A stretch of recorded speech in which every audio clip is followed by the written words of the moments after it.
Hello, everybody. My name is Coral Cart. I am a remote viewer with the Hellfire remote viewing group. And as you know, we each take it in turns to project manage and to task the other viewers. This time I used a tasking that's always been something dear to my imagination as a child, reading Jules Verne and Inner Earth. Well, I started seeing on social media a while ago the story about Inner Earth. So let me just share. Scientists have found concrete evidence that there's a vast ocean beneath the Earth's surface. The idea of an underwater world has driven plenty of science fiction. But now, one group of researchers says it's not too far from science fact. They discovered an area inside the Earth's surface that's believed to hold many times more water than the rest of the Earth's oceans combined. So let me carry on with the presentation straight away.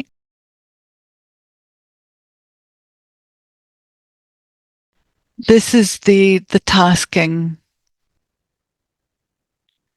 This is the material that I found on the internet about the ocean. It's a vast subterranean ocean located approximately 700 kilometers below the Earth's surface. There's something special about it, though, because it's actually the water is inside the rocks. There's water within the rocks below. These are obviously AI constructions of what it looks like. And there's plenty of information out there. So I was hoping, obviously, that if there was to be an inner Earth and there was water, then I'd be getting sessions that told me about it. Like this. This is what I was hoping for. This is what I was imagining. Jules Verne's secret world inside. Well, this is what I got. People came back to me with every single session talking about life and energy. I was astonished. And I hardly even have words to talk about how I felt about this, because it really felt so much greater than me. So I've kept them always, the viewers, in alphabetical order. We had Daz, Dennis, Demi, Henny, and Susan working this target, and each one of them says, the primary components of this target are life and energy. From Daz. Dennis, life breathes in. Life creates life or is connected to life. Smaller life connected to larger life. Demi, where life forms are in between life and death, deep down, buried. It feels as though they're guarding a specific location. Henny, energy, sentience, feminine. Susan, life form, feels energetic, really light, intensely energetic. So, as you know, viewers' subconscious also talks in metaphors, and water is certainly life. But the energy was something that interested me. So, let's just start with the structural thing. Were viewers telling me about underground? There's Dennis. It's underneath, hidden. It's focused upwards. He's given me a drawing of underground. What about Demi? Underground. Look, solid, hard, going down. There in this drawing, you can see her writing ground level and under, going under. What about Demi again? Lots of drawings. Demi doesn't realize that she's viewing inside Earth, but look, hollow, humid inside, deep down below. Even this, I find a perfect metaphor, this little drawing here with the blocks. It's a perfect metaphor for the water trapped inside the rocks. Henny, submerged, cavernous, underground, look, above, below. And again, she's showing the structure of the rocks. Their work was extraordinary, every single session. Susan, underground, underground. She's always repeated it, hidden, concealed. And look at the last one. I feel like I'm in a dark, earthy environment. Extraordinary. Does earth. It feels like a natural earth-like connection. Some of the energies come from a feeling of universal earth energy. It's an earth energy connection. So Daz has got the connection with earth. If we go to the structure of the rock in some of the pictures we've seen before, I'll pick it up again. Look, Daz has taken this as energy, but he's actually drawing pockets in the rock where the water is. But look at the bottom, it's organic, it feels alive. It reminds them of black holes. They're holes, they're light openings, they're holes of light and energy. What I found very interesting was that little AOL there at the bottom of Stargate. Who knows what water is? Dennis, again, the structure of the rock. Look, he's drawing these little pockets. That's what the science says, that the water's trapped in these ringwood rocks. There's Dimmy's. There's that same drawing again that I was talking about before. But she's drawing these little things, like openings, as though they were life forms. But if water's a living being, then it's the little pockets in the rock. You know, sometimes our subconscious doesn't know what we're actually referring to, but it does the drawing all the same. Here's Henny. Now, Henny's got some really interesting drawings here, but she's saying it's a collector and a resonator. It's the outer world versus the inner world, and describes it as humid, moisty, wet, dark, inside, below, cavernous, arching over hard stones. Henny's actually nominated stones. And there she's drawing, she's trying to make sense, her subconscious is trying to make sense of it. Directional, pillory, so capillary, right? In other words, the little things inside. And this is also a metaphorical example of little pockets of water in the rock. And Henny's entire session was about ocean, feminine ocean. And here she says, all my visuals are cartoony and painting, and try to convey symbolic stereotypes of female fertility, like pearls, eggs, and aquatic references to waves, oceans, and water. And that's what the target was. Here's Susan. Again, there's a little drawing of the kind of structure. She's saying it's underground or inside the earth. None of the conscious minds of these viewers knew what was going on, but they all were telling them in some way, it's inside, it's underground. Look, there's a hollow aspect. It's composite. There's environmental energetics, underground. How many times she wrote in a session, underground, dark, wet, damp, dense, surrounding. And up at the top, I feel like I'm in internal underground space, surrounded by treasure-like valuable objects. Yes, water's valuable, but as we just saw very, very slightly in the first video, diamonds form under them. Males walking along stone steps underground. So everybody knew they were underground in some way or another. But what I wasn't expecting was what came out about life. Henny has many drawings of women of female life, and water, of course, is feminine energy. And Dennis too had heart energy between the two centers aligned. So water could be the heart energy of the earth. Again, my conscious mind doesn't know what to make of a lot of their metaphors, but Dennis also got male and female life. Demi had the sensation of being alive and corporeal, and Daz had this beautiful angelic energy, but living energy. But look at the blue, the wateriness around there.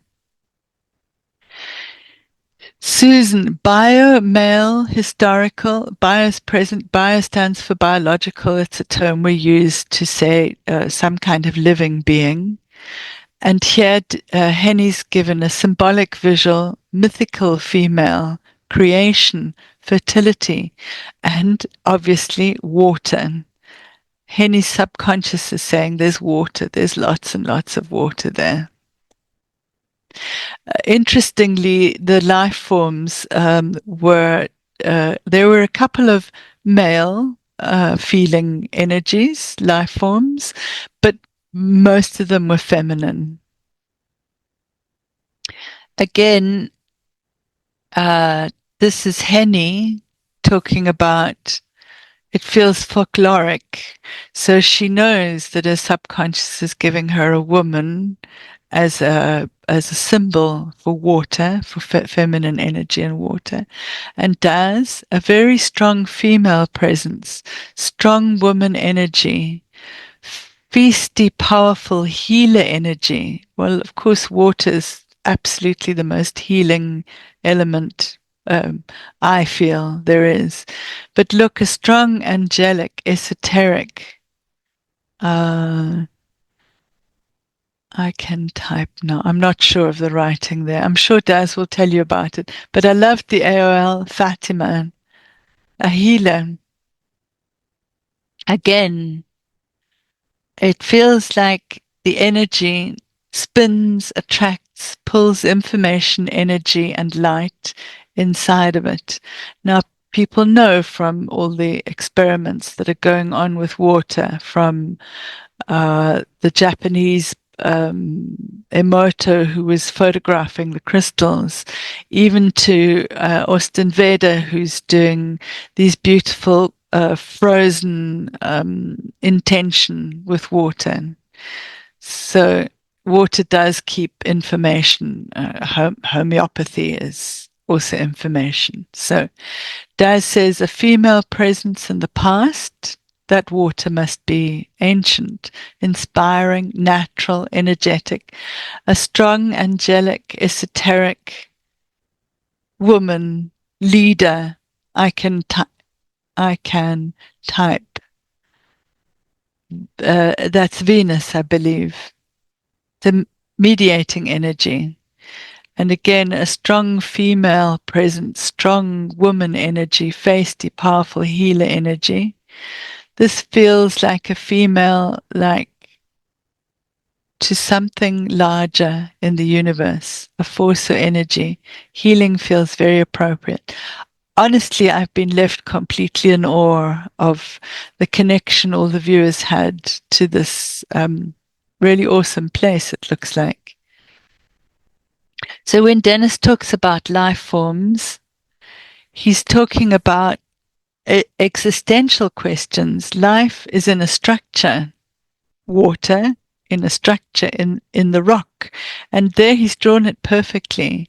Now he doesn't understand that that's what he's looking at. He believes he's looking at real people, but he's looking at water, which is life. There's Dimi again, saying, it feels like an esoteric sensation as being alive, but not corporeal, like shadowy figures and creeping forms. It feels it would sneak, slithering, like it's intangible, It feels karmic, devilish, not good, dead than alive, and the AOL is souls. So of course water can do damage, and it can move anywhere. Here's Henny with her life energy. It's resonant, harmonic, expanding in spirals. It's nurturing, valuable, mesmerizing, fascinating, fantastical, mythical, emitting energy. The pearl here, that could very well be the metaphor for the space in the rock where there's water. Again, Henny talks about the sound of it. Well, we know the ocean has a sound. I wonder what it sounds like down there in the rock. Well, Henny might have an answer for us. It's melody-like, feminine, tonal, it's humming, growing, singing. It's alluring to come closer. It's attractive but trapping as well. Yes, the water is trapped in the rocks. It's enchanting, mesmerizing, mythical, mysterious, and it's connected to ancient fairy tales or myths. Susan, there's some people have found negative emotions connecting to this location. Susan and Demi had a negative feeling, whereas Dennis had absolutely illuminated, wonderful feeling. There's a vengeful aspect to this life. It feels like there's a vengeful aspect to the contemplation. It feels like it's dissipating, that there's a death element, there's someone dying. It could be fading into the past. It's very interesting, and of course it's not in the scope of this viewing or those questions, the question that I asked the viewers. But it's as though the water's like the amniotic fluid of the earth. So the moment Daz came into this target, he felt energy. He felt energy the whole way, energy and life. That's what his sessions were about. I was astonished. I wasn't expecting that kind of response. And so I retasked them about the energy, and he's given us a wealth of information. But he's also drawn those kind of capillaries that you'd see in the rock. So energy, light in motion, a doorway, a doorway to the universe, a portal of energy. Well, we know that water can communicate, so that's what it could be, the doorway to the universe. It's raised so many interesting questions, this target, and I really hope that each viewer talks about their own sessions with more in depth, because as I read the sessions, I realized that every single thing they said had value in one way or another. Here's Daz again with the energy. Look at him drawing these pockets of energy. Well, the water is energy, and that's how the water is collected in the rock. That's what the ocean looks like. They're like living vortexes. They're energy sources. They're like openings in the sky. Extraordinary. So Henny's describing, and I loved this because it was almost just like describing the tides in the ocean. But Henny's describing water floating backwards and forwards, cool but not cold, ebbing and flowing. It feels moisty, wet, refreshing, relaxing. Peaceful but intense at the same time. So this leads me to believe that there are tides under them. Henny again, when she's talking about energy, she's saying it's fenced off or walled. And here's an almost perfect drawing of a pocket in the rock with water inside it. And again, here, the capillary. Yeah, there's something about the physicality of the energetics. I can visually see it, but it feels non-physical, ethereal, otherworldly. Here's Susan, a particular space energy feel, a specific energetic experience.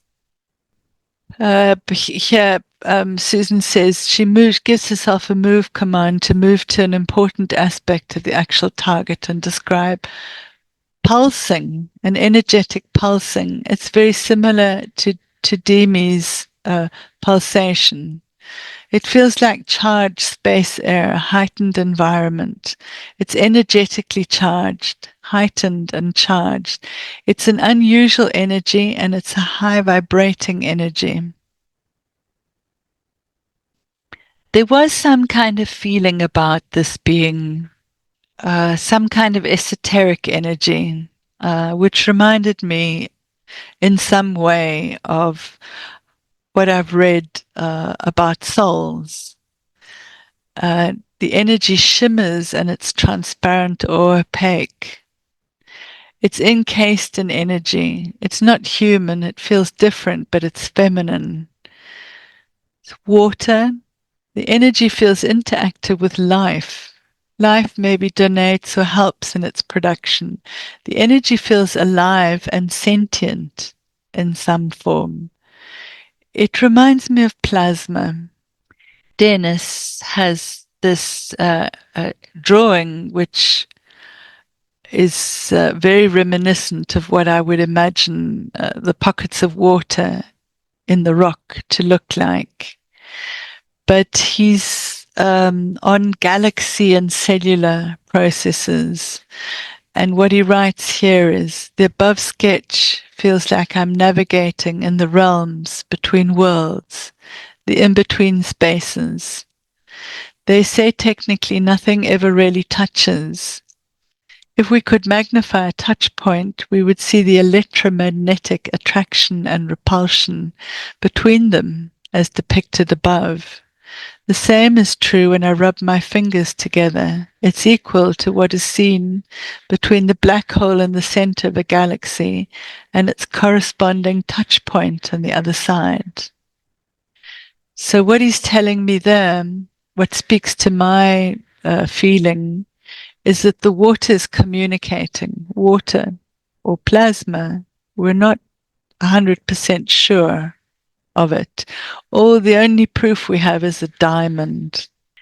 Demi has had quite a negative experience of something frightening. And she says it's esoteric, it's magical. It's made up by decaying organisms, by dead bodies. It's the main life. It looks like it reminds her of this. Again, maybe it's souls, maybe it's plasma. There's her AOL of voodoo, of a dead man alive, a sorcerer. So in connecting with the energy, there in the drawing, it's living energy. She's drawing water in the rock. But in her experience of the energy, it's frightening. It's frightened her. Again, I retasked Demi to tell me about what made her think about the souls, the alive souls. And there she's got awareness, awakening, spirit. It feels like the sensation of being alive. That's what I had before. And I asked her to tell me where she came from with that souls. And look at this, the end of life journey, all a passing to unconditional love. Now, what's the connection to that, the souls, and water in the rocks? You tell me. But Henny has it too. She's getting goddesses, emanations, harmony, and does. Wispy hair-like tendrils of energy. They form from the air and they move. They're interactive from the intent of givers. So it really feels like there's some very strong sentience down there. Look what Daz writes. The energy feels ambient, created from the environment it's in. A strong earth connection to the energy, a universal earth energy, a Gaia feel, sucked or formed into existence. The energy has a healing quality to it. It penetrates the life body and absorbs. Any animist will know this feeling of sentience, that, the earth is alive, everything's alive, everything is sentient. This, the work that's come out from the viewers gives me a very strong sensation of this. Daz felt it particularly strongly. Daz kept coming up with Gaia. There's another AOL of Gaia. Gaia is a metaphor for referring to a conscious earth, right? And if pagans are using that term Gaia, they're talking about a living being, a living entity. That's what maybe Daz's subconscious is telling him. Feels like a natural earth live connection. Some of the energies comes from a feeling of universal earth energy. It's came up again and again in his sessions. But look what it says there, also from other life and humans. It's interactive, it has a healing quality, penetrates the body, it absorbs. And there is the way, that beautiful drawing about the way it communicates. But the important thing for me there is they feel sentient. They're probing, they're looking for something. There are a lot of questions that this viewing raises, and they definitely weren't what I was expecting. Dennis, there's his Earth. He has done this drawing of Earth, and it's taken him straight away into existential questions, grounding transcendence, but nobody knows.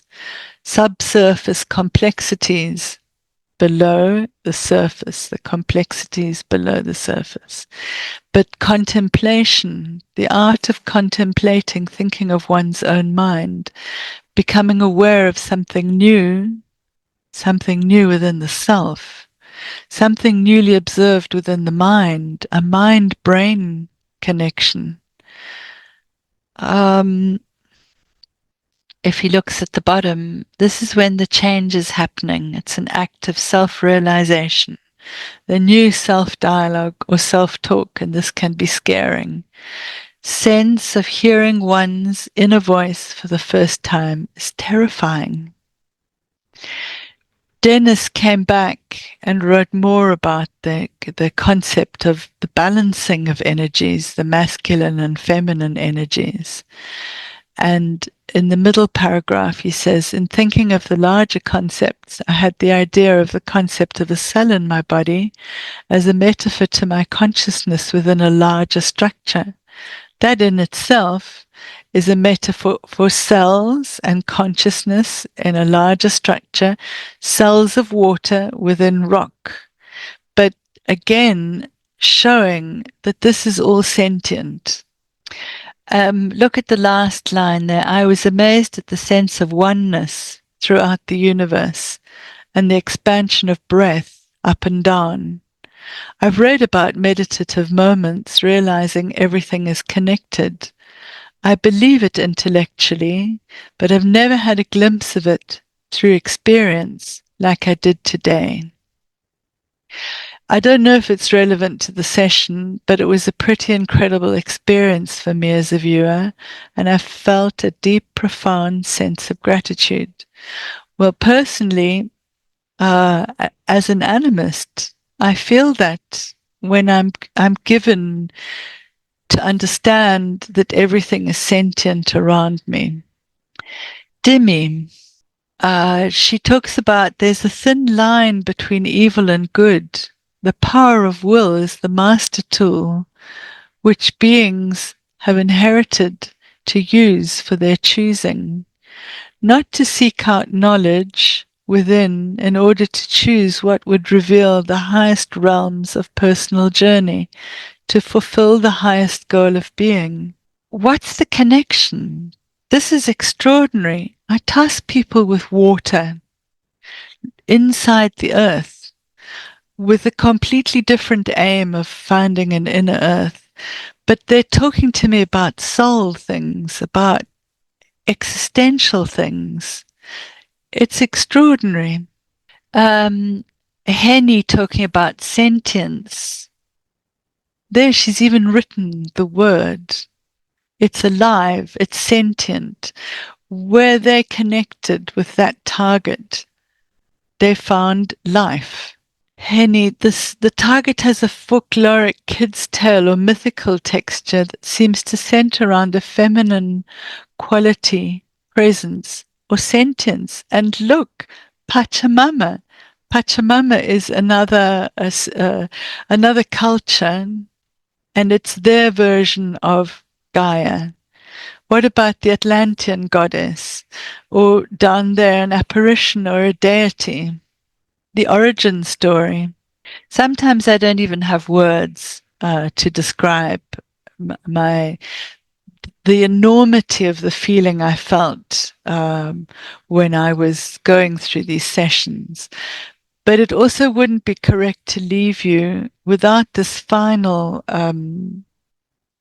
a little piece that came from two viewers. So we've learned that every single thing that every single viewer comes up with is relevant in some way or another. We might not consciously know it just yet, but when two viewers talk about a catastrophic event, then it is my duty to actually highlight that. Henny wrote in her session, it's preceding a catastrophic event. And Dennis wrote, at the end of the session, I felt a narrative forming of a cataclysmic event and the arrival of a rescue squad that was not of this civilization facing destruction. The rescuers took the life, erased her memories, and enhanced her mind. She or they were placed somewhere new with no memory of who they were or where they came from. Their minds felt upgraded, and this in of itself was scary, as though she was hearing her own thoughts for the first time in a way she'd never thought before. I had a sense of great reset of an entire civilization done as an act of love and kindness, yet there is no memory or knowledge that this ever happened, but it was done as an act of love and compassion. If we understand that water holds memory, then that could be our Akashic records, that could be a memory. So this tasking went off in a very woo-woo kind of direction, but do with it what you will. And I hope each viewer goes into their sessions in a depth that I wasn't able to because I was looking at everybody's sessions. But there really was some extraordinary viewing and some very deep existential questions. Bye.